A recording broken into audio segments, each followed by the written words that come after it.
ওম নমো ভগবতে বাসুদেবায়। জয় শ্রীকৃষ্ণ। রাধে রাধে।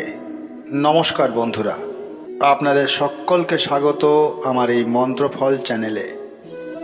আগামী 28শে আগস্ট 2026 শুক্রবার ভাদ্র মাসের পূর্ণিমা বা রাখি পূর্ণিমার তিথিতেই সংঘটিত হতে চলেছে বছরের দ্বিতীয় গ্রহণ, খণ্ডগ্রাস চন্দ্রগ্রহণ। এটি হবে একটি গভীর খণ্ডগ্রাস।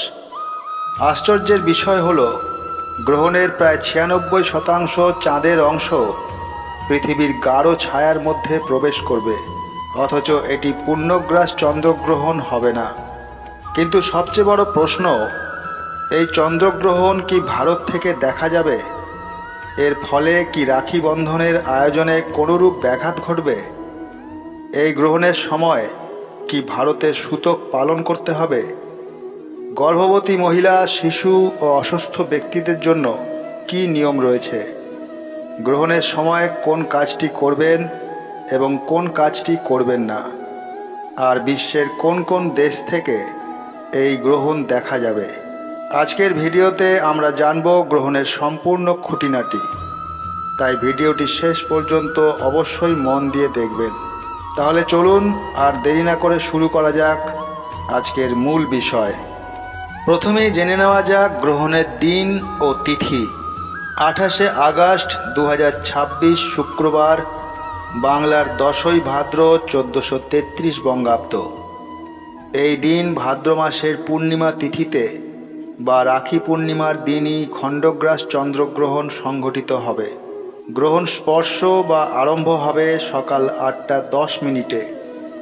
গ্রহণ মধ্য হবে সকাল 9টা 43 মিনিটে। গ্রহণ মোক্ষ বা সমাপ্তি হবে সকাল 11টা 12 মিনিটে। গ্রহণের খণ্ডগ্রাস স্থিতি প্রায় 3 ঘন্টা 18 মিনিট বলে পঞ্জিকায় উল্লেখ রয়েছে। তবে নাসার আধুনিক জ্যোতির্বৈজ্ঞানিক গণনায় মূল খণ্ডগ্রাসের শুরু প্রায় সকাল 8টা 4 মিনিট থেকে। সর্বোচ্চ গ্রহণ সকাল 9টা 43 মিনিট এবং গ্রহণের সমাপ্তি সকাল 11টা 21 মিনিটে। পুরো উপচ্ছায়া পর্যায়ে প্রায় সকাল 6টা 55 মিনিট থেকে দুপুর 12টা 30 মিনিট পর্যন্ত বিস্তৃত থাকবে। এবারে আসি গ্রহণের প্রকৃতিতে। চন্দ্রগ্রহণ হয় যখন সূর্য, পৃথিবী এবং চাঁদ প্রায় একই সরল রেখায় অবস্থান করে এবং পৃথিবী সূর্য ও চাঁদের মাঝখানে এসে পড়ে। তখন পৃথিবীর ছায়া চাঁদের উপর পড়ে এবং চন্দ্রগ্রহণ সৃষ্টি হয়। 28শে আগস্টের গ্রহণটি পূর্ণগ্রাস নয়, খণ্ডগ্রাস। এই গ্রহণে পৃথিবীর গাঢ় ছায়া চাঁদের প্রায় 96.2% অংশকে ঢেকে ফেলবে, কিন্তু চাঁদের সামান্য একটি অংশ বাইরে থাকায় পুরো চাঁদ পৃথিবীর গাঢ় ছায়ায় ঢুকবে না। তাই এটিকে খণ্ডগ্রাস চন্দ্রগ্রহণ বলা হচ্ছে। এটি একটি অত্যন্ত গভীর খণ্ডগ্রাস গ্রহণ। গ্রহণের সর্বোচ্চ পর্যায়ে চাঁদের ছায়াচ্ছন্ন অংশ লালচে বা কমলা আভা ধারণ করতে পারে, কারণ পৃথিবীর বায়ুমণ্ডলের মধ্য দিয়ে যাওয়া সূর্যালোকের লাল ও কমলা অংশ চাঁদের দিকে পৌঁছাতে পারে। এবারে আসি সবচেয়ে গুরুত্বপূর্ণ প্রশ্নে, কোথায় দেখা যাবে এই চন্দ্রগ্রহণ? নাসার তথ্য অনুযায়ী এই খণ্ডগ্রাস চন্দ্রগ্রহণের দৃশ্যমান অঞ্চল হবে মূলত আমেরিকা, ইউরোপ ও আফ্রিকার বিস্তীর্ণ অংশ। এর বিস্তৃত দৃশ্যমানতা মানচিত্র অনুযায়ী ইউরোপ, পশ্চিম এশিয়ার কিছু অংশ, আফ্রিকা, উত্তর ও দক্ষিণ আমেরিকা এবং প্রশান্ত ও আটলান্টিক মহাসাগরের কিছু অংশ থেকে গ্রহণের কিছু পর্যায় দেখা যাবে। উদাহরণ হিসেবে বলা যায়, উত্তর আমেরিকার মার্কিন যুক্তরাষ্ট্র, কানাডা ও মেক্সিকোর বিস্তীর্ণ অঞ্চল থেকে গ্রহণ দেখা যাবে। মধ্য আমেরিকা ও ক্যারিবিয়ান অঞ্চলের Guatemala, El Salvador, Cuba, Dominican Republic সহ বেশ কিছু অঞ্চল থেকেও গ্রহণ দেখা যাবে। দক্ষিণ আমেরিকার Brazil, Argentina, Chile, Peru, Colombia, Venezuela প্রভৃতি দেশের বিস্তীর্ণ অংশে গ্রহণ দৃশ্যমান হবে।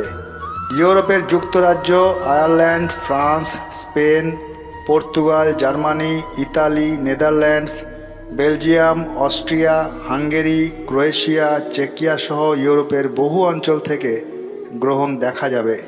তবে অনেক জায়গায় চন্দ্রাস্তের কারণে গ্রহণের শেষ অংশ দেখা যাবে না। আফ্রিকার মরক্কো, আলজেরিয়া, নাইজেরিয়া, দক্ষিণ আফ্রিকা সহ আফ্রিকার বিভিন্ন অঞ্চল থেকেও গ্রহণ দেখা যাবে। কোথাও পুরো গ্রহণ, আবার কোথাও চাঁদ অস্ত যাওয়ার আগে গ্রহণের কিছু অংশ দেখা যাবে। এছাড়া পশ্চিম এশিয়ার কিছু অংশ থেকেও গ্রহণের আংশিক পর্যায় দেখা সম্ভব। কিন্তু এবার অত্যন্ত গুরুত্বপূর্ণ কথাটি শুনুন, ভারত থেকে এই চন্দ্রগ্রহণ দেখা যাবে না।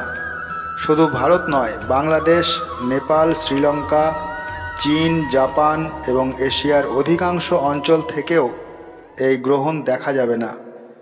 অধিকাংশ অস্ট্রেলিয়া ও পশ্চিম প্রশান্ত মহাসাগরীয় অঞ্চল থেকেও এটি দৃশ্যমান নয়। ভারতে কি এই চন্দ্রগ্রহণের সূতককাল পালন করতে হবে? উত্তরে না, কারণ এই গ্রহণ ভারতবর্ষে দৃশ্যমান নয়। প্রচলিত হিন্দু পঞ্জিকার নির্ভর নিয়ম অনুযায়ী কোনো গ্রহণ নিজের অবস্থান থেকে দৃশ্যমান না হলে সেই স্থানে গ্রহণের সূতক পালন করা হয় না। চন্দ্রগ্রহণের ক্ষেত্রে সাধারণভাবে দৃশ্যমান গ্রহণের 9 ঘন্টা আগে সূতক শুরু হওয়ার বিধান প্রচলিত আছে। কিন্তু এই নির্দিষ্ট গ্রহণ ভারত থেকে দৃশ্যমান নয় বলে ভারতে সেই সূতক প্রযোজ্য নয়। কারণ যে সময় এই গ্রহণ চলবে ভারতে তখন সকাল থাকবে। স্বভাবতই দিনের আলোয় চন্দ্রগ্রহণ দেখা সম্ভব নয়। সুতরাং ভারতবর্ষে সূতক পালন করার প্রয়োজন নেই, খাওয়া দাওয়া বন্ধ করার প্রয়োজন নেই, ঘরের খাবার ফেলে দেওয়ার প্রয়োজন নেই, মন্দির বন্ধ রাখারও এই গ্রহণের কারণে বাধ্যতামূলক প্রযোজ্য নয়। তবে যারা এমন দেশে বা অঞ্চলে থাকেন যেখানে এই চন্দ্রগ্রহণ দৃশ্যমান হবে, তারা প্রচলিত ধর্মীয় বিশ্বাস অনুযায়ী কয়েকটি নিয়ম পালন করতে পারেন। যেমন গ্রহণের সময় ভগবানের নাম স্মরণ, জপ, ধ্যান ও প্রার্থনা করা শুভ বলে প্রচলিত বিশ্বাসে রয়েছে। আপনারা নিজেদের ইষ্টদেবতার মন্ত্র জপ করতে পারেন, যেমন ওম নমো ভগবতে বাসুদেবায় অথবা ওম নমঃ শিবায়। গ্রহণ শেষ হওয়ার পরে স্নান করে পরিষ্কার পোশাক পরা এবং সামর্থ্য অনুযায়ী দান পুণ্য করা হিন্দু ধর্মীয় আচারে এটি অত্যাধিক প্রচলিত। গ্রহণ দৃশ্যমান হলে এবং কেউ যদি প্রচলিত সূতক পালন করেন তাহলে গ্রহণকালের খাদ্য সংক্রান্ত নিয়ম তার নিজ নিজ পারিবারিক ও পঞ্জিকা প্রথা এবং পূর্বপুরুষদের প্রথা অনুযায়ী পালন করতে পারেন। প্রচলিত নিয়মে গ্রহণ শেষ হওয়ার পরে স্নান এবং দান করার কথাও বলা হয়েছে। তবে মনে রাখবেন, এগুলি ধর্মীয় ও সাংস্কৃতিক বিশ্বাসের নিয়ম, বৈজ্ঞানিকভাবে প্রমাণিত স্বাস্থ্যবিধি নয়। এবারেই বলি প্রচলিত ধর্মীয় বিশ্বাস অনুযায়ী কি কি বর্জন করা হয়। যারা গ্রহণ দৃশ্যমান অঞ্চল থেকে সূতক পালন করেন তাদের মধ্যে প্রচলিত কিছু নিয়ম হল গ্রহণকালে অপ্রয়োজনীয়ভাবে খাবার গ্রহণ না করা, তেল মাখা, চুল আঁচড়ানো ইত্যাদি কিছু আচরণ থেকে বিরত থাকা, ধারালো জিনিস দিয়ে কাটা ছেঁড়া বা সেলাইয়ের মতো কাজ না করা, গ্রহণকালে অপ্রয়োজনীয় ভোগবিলাস বা বিনোদন এড়িয়ে জপ, ধ্যান ও প্রার্থনায় মন দেওয়া, গ্রহণকে কেন্দ্র করে ভয় বা আতঙ্ক ছড়ানো থেকে অবশ্যই বিরত থাকা। তবে একটি কথা বিশেষভাবে মনে রাখবেন, চন্দ্রগ্রহণ দেখা চোখের জন্য ক্ষতিকারক নয়।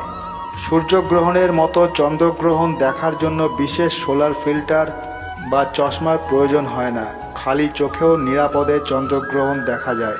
গর্ভবতী মহিলা, শিশু এবং অসুস্থ ব্যক্তিদের প্রসঙ্গে অনেক প্রাচীন ধর্মীয় প্রথায় গ্রহণকালে গর্ভবতী মহিলাদের বাইরে না যাওয়া, ধারালো জিনিস ব্যবহার না করা, কাটা ছেঁড়া বা সেলাই না করার মতো নিয়মের কথা বলা হয়েছে। কিন্তু এখানে একটি গুরুত্বপূর্ণ বিষয় পরিষ্কার করে বলা দরকার। চন্দ্রগ্রহণের কারণে গর্ভস্থ শিশুর ক্ষতি হয়, গর্ভপাত হয় বা গ্রহণ দেখলে শিশুর শরীরে দাগ বা বিকৃতি তৈরি হয়, এমন দাবির বৈজ্ঞানিক প্রমাণ নেই। তাই গর্ভবতী মা বা অসুস্থ ব্যক্তিরা যেন অযথা না খেয়ে থাকেন বা প্রয়োজনীয় ওষুধ বন্ধ না করেন। বিশেষ করে অসুস্থ, বয়স্ক, শিশু বা গর্ভবতী ব্যক্তির ক্ষেত্রে স্বাস্থ্য ও চিকিৎসকের পরামর্শকে সর্বোচ্চ গুরুত্ব দিতে হবে। ধর্মীয় বিশ্বাস পালন করতে চাইলে নিজের সামর্থ্য ও স্বাস্থ্যের কথা মাথায় রেখেই পালন করুন। তাহলে ভারতবর্ষে দর্শকদের জন্য শেষবারের মতো বিষয়টি পরিষ্কার করে দিই। 28শে আগস্ট 2026-এর এই খণ্ডগ্রাস চন্দ্রগ্রহণ ভারত থেকে দেখা যাবে না। তাই ভারতবর্ষে বসবাসকারী সাধারণ মানুষের জন্য সূতক পালন আবশ্যক নয়। খাবার দাবার বন্ধ করার প্রয়োজন নেই, ঘরের রান্না করা খাবার নষ্ট করার প্রয়োজন নেই, গর্ভবতী মহিলাদের অযথা ভয় পাওয়ার প্রয়োজন নেই, শিশু ও অসুস্থ ব্যক্তিদের স্বাভাবিক খাবার ও ওষুধ বন্ধ করা উচিত নয়।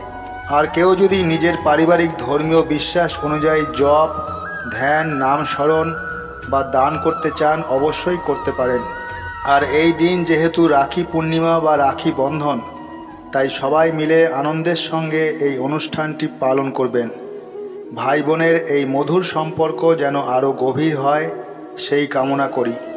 যেহেতু এই চন্দ্রগ্রহণ ভারতে দৃশ্যমান নয়, তাই গ্রহণ নিয়ে অযথা আতঙ্কিত বা ভয় পাওয়ার কিছু নেই। এই সময় সব রকম পুজো আচার অনুষ্ঠান আপনারা করতে পারেন। তাহলে আজকের ভিডিও থেকে আমরা জানলাম 28শে আগস্ট 2026 শুক্রবার হবে বছরের খণ্ডগ্রাস চন্দ্রগ্রহণ। এটি একটি গভীর খণ্ডগ্রাস চন্দ্রগ্রহণ। চাঁদের প্রায় 96.2% অংশ পৃথিবীর উম্বরায় প্রবেশ করবে।